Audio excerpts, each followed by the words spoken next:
ओम नमः शिवाय। जय भोलेनाथ। आज सोमवार का दिन है और इस दिन देवों के देव महादेव की पूजा की जाती है। आज के दिन जो भक्त सच्चे मन से महादेव की पूजा करके उपवास रखता है और व्रत की कथा पढ़ता या सुनता है, महादेव की कृपा से उसकी सारी मनोकामनाएं पूर्ण हो जाती है और ऐसा भक्त अकाल मृत्यु से भी कोसों दूर रहता है। प्रिय श्रोताओं, आज के इस वीडियो में आप सुनेंगे सोमवार व्रत की संपूर्ण कथा। पौराणिक कथा के अनुसार प्राचीन काल की बात है।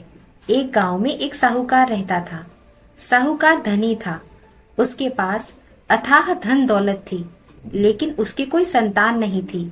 साहूकार अपने वंश को लेकर सदैव चिंतित रहता था। साहूकार भगवान शिव को प्रसन्न करने के लिए सोमवार को व्रत रखता और व्रत के दौरान वह विधि पूर्वक भगवान शिव और देवी पार्वती की पूजा और शाम को प्रदोष काल के समय शिवलिंग पर दीपक भी जलाता था। साहूकार की भक्ति और पूजा अर्चना देखकर एक दिन माता पार्वती ने भगवान शिव से कहा, हे प्रभु, यह साहूकार तो आपका परम भक्त है। हर सोमवार को विधि विधान से आपकी पूजा करता है। मुझे लगता है कि आपको इसकी मनोकामना अवश्य ही पूर्ण करनी चाहिए। तब भगवान शिव ने देवी पार्वती की बात सुनकर कहा, हे गौरी, यह संसार एक कर्म क्षेत्र है। जैसे एक किसान अपने खेत में बीज बोता है तो कुछ समय के बाद उसे पेड़ मिलता है, ठीक उसी तरह इस संसार में आदमी जैसे भी कर्म करता है उसे उसका फल भी वैसा ही मिलता है। लेकिन माता पार्वती ने भोले भंडारी से दोबारा आग्रह किया और कहा, हे नाथ, फिर भी आप इसकी मनोकामना को पूर्ण कर दीजिए, क्योंकि यह आपका परम भक्त है और अगर आप ही अपने भक्तों की इच्छा पूर्ण नहीं करेंगे तो फिर भला भक्त आपकी पूजा आराधना क्यों करेंगे। माता पार्वती के इतना आग्रह करने पर भगवान शिव ने कहा, देवी, यह धनवान साहूकार है और इसका कोई पुत्र नहीं है, इसलिए यह सदैव चिंतित रहता है। हालांकि इसके भाग्य में किसी संतान का योग नहीं है, परंतु आपके आग्रह करने पर मैं इसे पुत्र प्राप्ति का वरदान देता हूँ। लेकिन इसका पुत्र केवल 12 वर्ष तक ही जीवित रहेगा। मैं इससे ज्यादा कुछ नहीं कर सकता। फिर एक रात भगवान शिव ने साहूकार को स्वप्न में दर्शन दिए और कहा कि उसे जल्द ही एक पुत्र की प्राप्ति होगी, लेकिन उसका पुत्र दीर्घ आयु नहीं बल्कि 12 वर्ष तक ही जीवित रह पाएगा। यह बात सुनकर साहूकार को ना तो प्रसन्नता हुई और ना ही ज्यादा दुखी हुआ। स्वप्न में सब कुछ जानने के बाद भी साहूकार ने पूजा अर्चना जारी रखी और कुछ दिनों के बाद साहूकार की पत्नी गर्भवती हो गई और उसने एक सुंदर बालक को जन्म दिया। बालक के जन्म से घर पर हर्षोल्लास का माहौल था, लेकिन साहूकार खुश नहीं था, क्योंकि उसे पता था कि उसके बालक का जीवन केवल 12 वर्ष तक का ही है और उसने किसी को भी यह बात नहीं बताई थी। जब वह बालक 11 वर्ष का हुआ तो साहूकार की पत्नी ने बालक के विवाह की बात साहूकार से कही, लेकिन साहूकार ने इस बात से इनकार कर दिया और कहा कि मैं इसे काशी पढ़ने के लिए भेजूंगा। तब साहूकार ने बालक के मामा को बुलाया और पैसे देकर उन्हें बालक के साथ काशी जाने का आदेश दिया। साहूकार ने मामा भांजे से कहा कि वह काशी जाते समय रास्ते में यज्ञ कराते हुए और ब्राह्मणों को भोजन कराते हुए जाएं।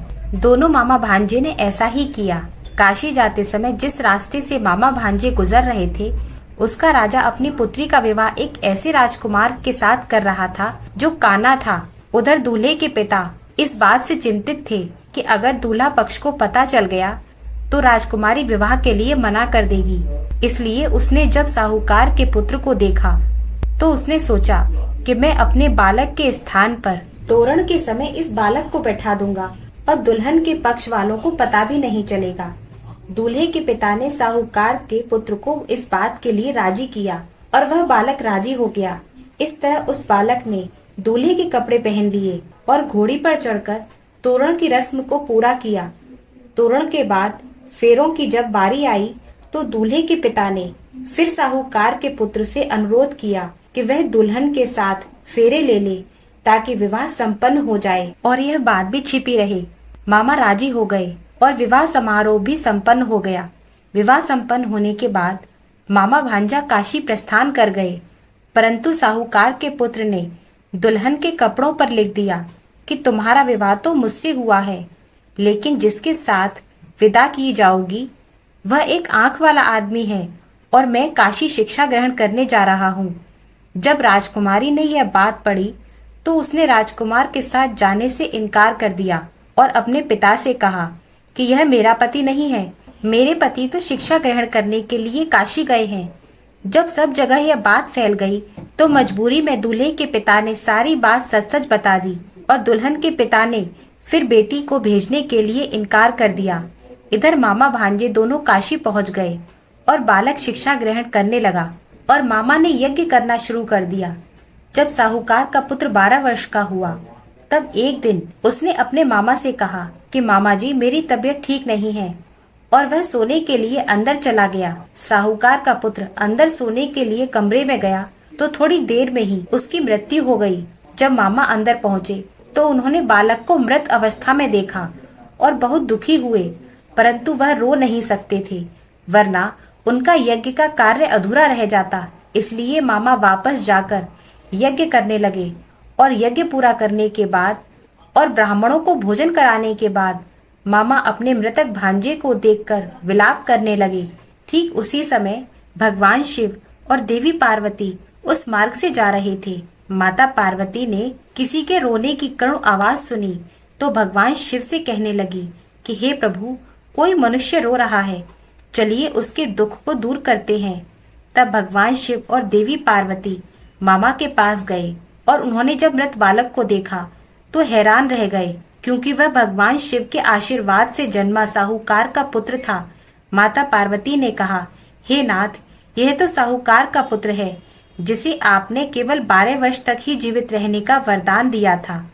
इसलिए आज 12 वर्ष की आयु पूरी होने पर वह मृत्यु लोक को चला गया। देवी पार्वती ने मृत बालक को देखा तो उन्हें दया आ गई और भगवान शिव से हाथ जोड़कर कहने लगी, हे प्रभु, आप बस इस बालक को एक बार जीवन दान दे दीजिए, वरना इसके माता पिता जीते जी मर जाएंगे। माता पार्वती के कई बार आग्रह करने पर भगवान शिव ने उनकी बात मान ली और उस बालक को जीवन दान दे दिया। साहूकार का पुत्र जीवित हो गया और मामा भांजे अपने घर की ओर प्रस्थान कर गए। रास्ते में साहूकार का पुत्र उसी शहर से गुजरा जहां उसका विवाह हुआ था। दुल्हन के पिता ने उस बालक को पहचान लिया और मामा भांजे को महल में ले गए। फिर दुल्हन के पिता ने एक समारोह किया और अपनी पुत्री को धूमधाम से साहूकार के पुत्र के साथ भेज दिया। उधर जब साहूकार का बालक अपनी पत्नी के साथ पहुंचा तो उसके माता पिता अंदर अपने कमरे में बंद होकर बैठे हुए थे। वह यह सोच रहे थे कि अगर उनका पुत्र सही सलामत वापस नहीं लौटा तो वह भूख प्यास से अपनी जान दे देंगे। तभी बालक के मामा ने कमरे के बाहर आकर उन्हें बताया कि उनका पुत्र जीवित और विवाह करके वापस आ गया है। साहूकार ने बालक को जीवित देखा तो खुशी से उसका स्वागत किया और साहूकार का परिवार इस प्रकार खुशी खुशी जीवन बिताने लगा। यह सब भगवान शिव की कृपा और सोमवार के व्रत के प्रभाव से था कि साहूकार का पुत्र अल्प आयु होने के बाद भी दीर्घ आयु को प्राप्त हुआ। इस प्रकार जो भी भक्त सच्चे मन से भगवान शिव की पूजा करके आज के दिन इस कथा को पढ़ता है अथवा सुनता है और दूसरों को सुनाता है, भगवान शिव उनके सभी दुख दूर करते हैं, उनकी सभी मनोकामनाएं पूर्ण करते हैं। प्रेम से बोलिए भोले शंकर माता पार्वती की जय। आइए अब हम सब मिलकर भोलेनाथ की आरती गाते हैं। जय शिव ओमकारा, बोले हर शिव ओमकारा, ब्रह्मा विष्णु सदा शिव अर्धांगी धारा। ओम जय शिव ओमकारा, एकानन चतुरानन पंचानन राजे, हंसासन गरुड़ासन वृषवाहन साजे। ओम जय शिव ओमकारा, दो भुज चार चतुर्भुज दश भुज अति सोहे, त्रिगुण रूप निरखता त्रिभुवन जन मोहे। ओम जय शिव ओमकारा, अक्षमाला वनमाला रुंड माला धारी, चंदन मृग मद सोहे भाले शशिधारी। ओम जय शिव ओमकारा। श्वेतांबर पीतांबर बाघंबर अंगे, सनकादिक गरुड़ादिक भूतादिक संगे। ओम जय शिव ओमकारा। कर के मध्य कमंडल चक्र त्रिशूल धरता, जग करता जग भरता जग संहार करता। ओम जय शिव ओमकारा। ब्रह्मा विष्णु सदा शिव जानते अविवेका, प्रणवाक्षर मध्ये ये तीनों एका। ओम जय शिव ओमकारा। काशी में विश्वनाथ विराजत नंदी ब्रह्मचारी, नित उठ भोग लगावत नित उठ दर्शन पावत महिमा अति भारी। ओम जय शिव ओमकारा। त्रिगुण शिव जी की आरती जो कोई नर गावे, कहत शिवानंद स्वामी मनवांचित फल पावे। ओम जय शिव ओमकारा। ओम जय शिव ओमकारा। स्वामी जय शिव ओमकारा। ब्रह्मा विष्णु सदा शिव अर्धांगी धारा। ओम जय शिव ओमकारा।